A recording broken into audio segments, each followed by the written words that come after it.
میں انکار نہیں کرتا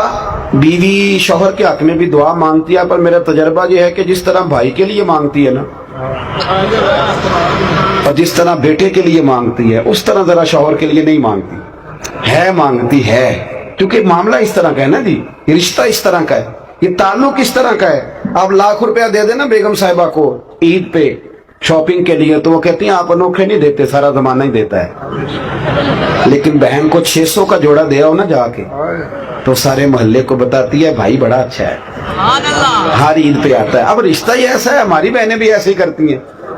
تو یہ کیا کیا جائے، تعلق ہے نا جی۔ یہ بیٹیاں نا ماں باپ کے گھر کی خیر ہی مانگتی رہتی ہیں، خوشخبریاں بھی پہلے وہاں، دکھ بھی پہلے وہاں۔ حضرت سیدہ فاطمہ الزہرا رضی اللہ تعالیٰ عنہ نے بات سنی تو کہنے لگی علی حضور کو نہیں بتاتے جا کے،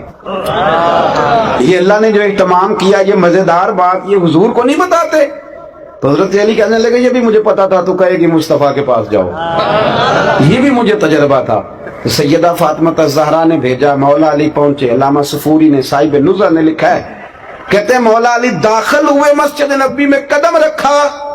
تو شیر خدا کہتے ہیں مجھے بتانا نہیں پڑا، حضور مجھے دیکھ کے مسکرائے اور فرمایا علی دیکھا میری بیٹی کے 6 دیناروں کی برکت،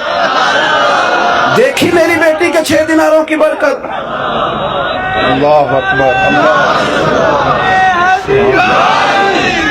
تو میری خوشی کی انتہا نہ رہی۔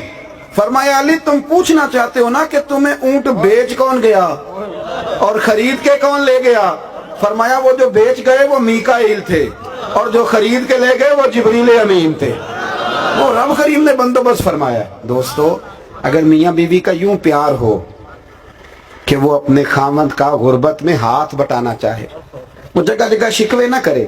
بلکہ وہ کہے کہ میں تیرے ساتھ ہوں دکھ سکھ میں، پھر گھر بنتا ہے، پھر اس میں سکون آتا ہے، پھر اس میں طمانینت آتی ہے، پھر اس میں حسن آتا ہے، پھر اس میں وفا کا رشتہ، اور یہ وفا کا رشتہ دیکھیں نا۔